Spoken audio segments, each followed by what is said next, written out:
Hello everyone, welcome to the fourth lesson of chaos coding. It's already fourth week and it's quite normal if you don't remember everything we talked about. So feel free to go back to any of the previous lessons anytime just to review, okay? But for now, let's talk about today's topic. Today we'll talk about the following things: if then else, and we'll do an activity. Now, I'm sure everyone knows what if means and then means, and I'm sure everyone knows what else means, but this concept is very important in computer science, so we're gonna have time to talk about this. Okay, if X, then Y. Well, so just look at this picture and just know how if is defined and then is defined. If contains condition and then contains action, and there's an arrow sign because why? There is cause and effect, right? So if X, then Y. So we call this conditional statement, okay? Conditional statement. So we have condition, which is X, and Y is the action. So the conditionals, which is Y in this case, it only runs in certain conditions. So if you look at the right side here, it's called a flow chart. So this simple statement can be written as or drawn as this flow chart. And not that you have to know this, but knowing this flow chart and how that works, how this can be interpreted, it's really beneficial for you in your future because it's used not only used in engineering, but also computer science and other fields as well. But anyway, let's look at this as to make sure it makes sense. It says here there's an arrow, so there's an incoming arrow, and there's condition. So this condition is X. So if this condition is true, do the following things. So in this case, if condition is true, we follow this path, okay? And it says if the condition is true, do the following conditional code. So this is what conditional is. In this case, the action is Y, okay? But of course, this condition may not be true. So there's a case, so this is true case, right? But what if it's not true? Then you go to another path, okay? So at the end, what happens?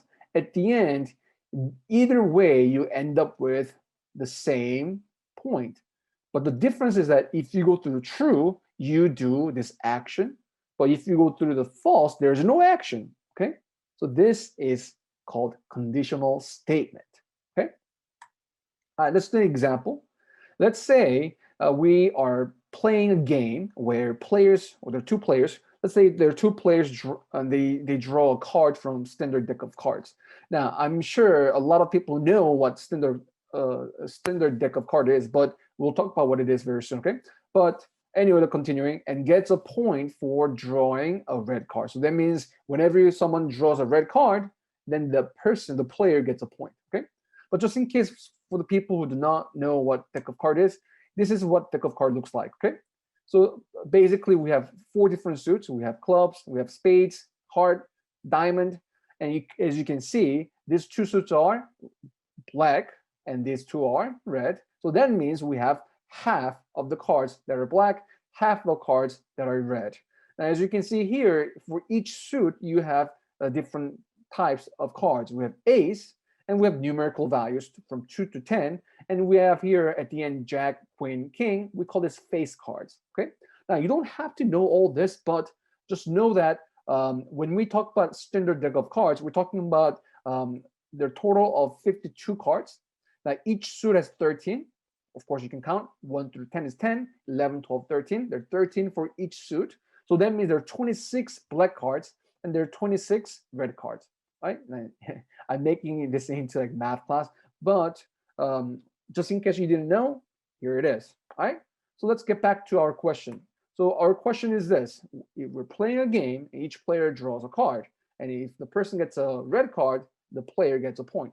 So how we make this into if-then statement? Try it and then come back. All right. So if we were to make this into simple if-then statement, then it will be if the card is red, then the player receives a point. Now, this is too obvious, right? But yes, I mean, it's truly obvious because what we're trying to do is we're trying to code something that is maybe too obvious, but yet we have to define it clearly so that the machine or computers can understand us. Okay, so you may think this is too obvious, but please bear with me because it's very important. Okay, all right, now let's go to another thing. So let's make it more complicated. Okay, so we're gonna have if x then y else z. Now, last time, the difference between last time and here is that we have added the word else, right? So this is still conditional statement, right? So X is our condition, right? So here we have flow chart again. So we have incoming input, right? And here's the expression or condition. So in this case, this is X, right? So in this case, we have two possibilities, right? X could be true, right? Here we go. If it's true, it goes through this and it does action Y, right? Because it said if X, then do Y, right? But just in case the X is false, what happens? If it's false, well, last time we just went through it, didn't do anything, right? But now we're saying, you know what? If it's not true, then do an action called Z, right? At the end, we end up the same place, but depending on the condition of X, either the coding has executed Y or Z, okay? Now, let's do an example. So we have similar game, right? So we have two players drawing cards from deck of standard deck of cards, and the player gets a point for drawing a red card. But if the player draws a black card, then the opponent gets a point. Got it? So in this case, how will we set up our if-else statement? By the way, when we call this, we don't really call this if-then-else statement. We actually say if-else statement because then is implied. Okay. So if card is red, what happens? Then the player receives a point. That hasn't changed, right? But now we're adding more information. Else, like what if not? What if it's not red? Else, the opponent receives a point. This might be too obvious, but there we go.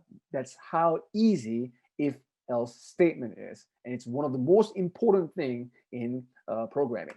Moving on.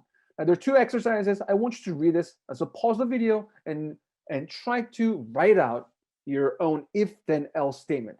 Maybe sometimes you don't have to write else depending on the case, but try this. Come back when you're done. All right, welcome back. This is the first solution. By the way, you may have different answer. So if it's not the same, it's okay. Okay. So for me, this is what I wrote. I said if the traffic light is green, then go. If yellow, then prepare to stop. If red, then stop. So in this case, instead of saying else, what I did was I just wrote out three separate if statements. Okay. Remember, you do not have to say if then statement. You can just say if statement. Okay. All right. Number two, this is what we did. So your friend is guessing a number, right? So if your friend's guess is equal to the answer, then you can say, hey, you're correct. But else, you can say you're incorrect. Okay. So this is called if else statement. Okay.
So what we'll do is we'll continue working on learn the basics of make for the next few weeks.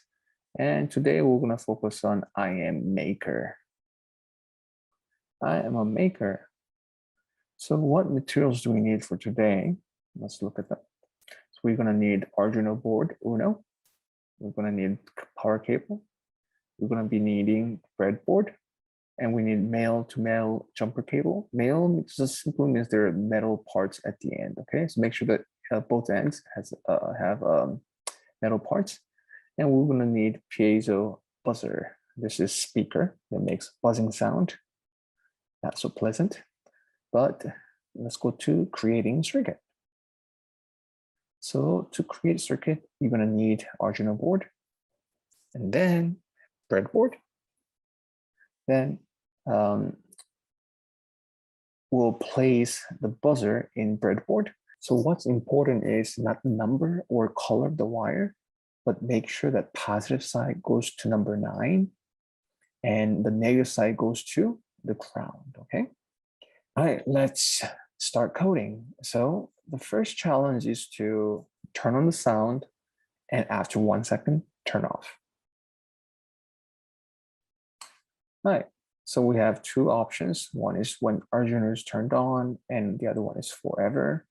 When Arduino is turned on, that means you run whatever's inside here only once, and forever, whatever's inside here runs repeatedly, indefinitely, as long as Arduino is turned on. So think about which one we might be using for this purpose. I hope everyone said this because why? We just wanted to turn on the sound once, wait 1 second, and turn off. So we don't want this to happen repeatedly. So we're gonna choose the left side.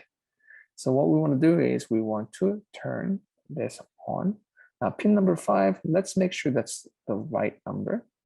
Pin number 5, that's not right. We want pin number 9, right? So let's go back here and change the pin number to 9. Click, click, very easy. Now volume is between 0 to 255, where 255 is the maximum and 0 is essentially off, right? And then what do we want to do is we want to wait 1 second, and then what do we do? There's no turn off sign. I guess there is, but what we can do is we can use this as well. Or we could have done this, right? Oh, make sure the pin number is matching, right? Now it doesn't matter which one we use. We can use this, or we can use this. They're same thing, okay? Oops. So you know what? Let's use that one because it looks prettier. And there we go. Are we done? Yes, we are done. Do we need to add 1 more second here? I mean, it's not going to change the result because why? This won't repeat. So let's leave that off. Now let's go to next. Next one is infinite repeat. So you want to do the same thing, but indefinitely, meaning turn on, wait 1 second, turn off, 1 second, turn on, and so on. So now think about what changes we might have to make. Yeah, exactly. We are no longer using Arduino turns turned on. We're going to be using forever because why? We want this to happen repeatedly, but we need to add one more thing. Exactly. We need to add wait 1 second. Otherwise, without this, this is going to happen. Turn on, wait 1 second, turn off, and right away turn on. But wait 1 second, turn on, wait 1 second, turn off, wait 1 second, and turn on, and so on. So with the same block of code, depending on where you put this, the result is very different. So it's important to know what we really want. All right, let's go next to do a quick quiz. When Arduino is on, then infinite repeat are executed first. So basically, which one gets executed first? Is it this one or that one? If it's infinite repeat, then choose circle. If it's not, then choose X. Now, if you don't get the right answer, it's fine because I didn't tell you just yet. But when Arduino turns on, whatever's inside here gets executed first. Okay, keep that in mind. It's very important.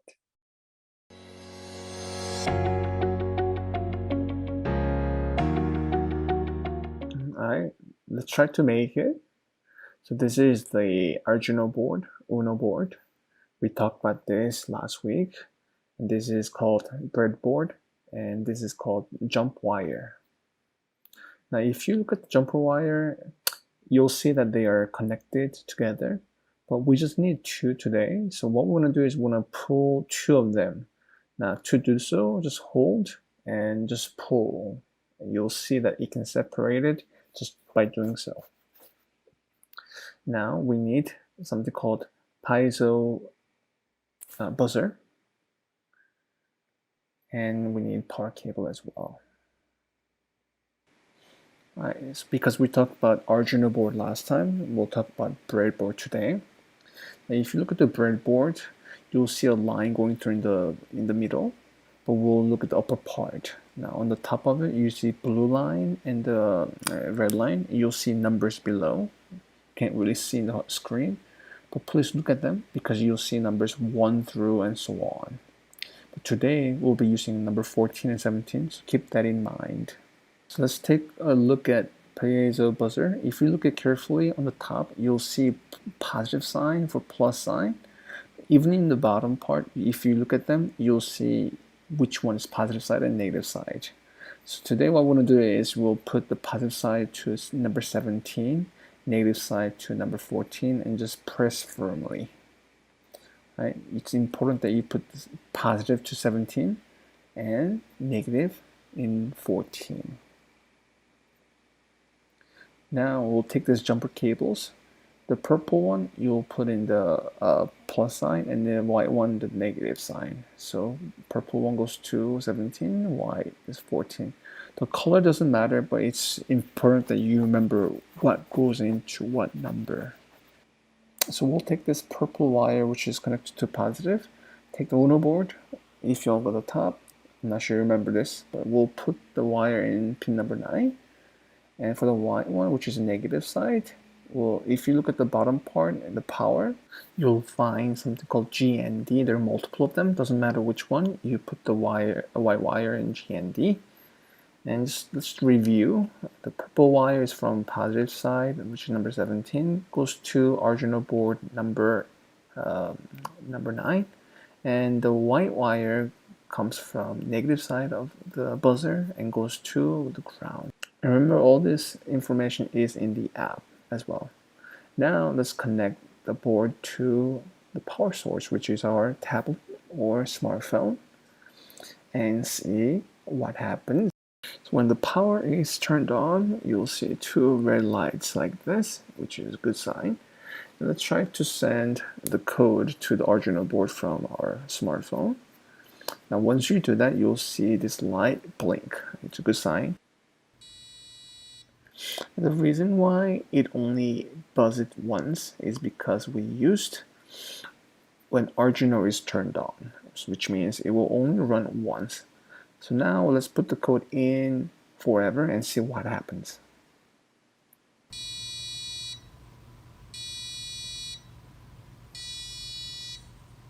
Okay, that's enough. So what we saw was that when we put the code inside of forever, the sound turned on and off repeatedly. And some of you might have noticed that light here also blinked while it was running. Now, when it's blinking, it means there's a connection, and also Arduino board is receiving data and code from the app.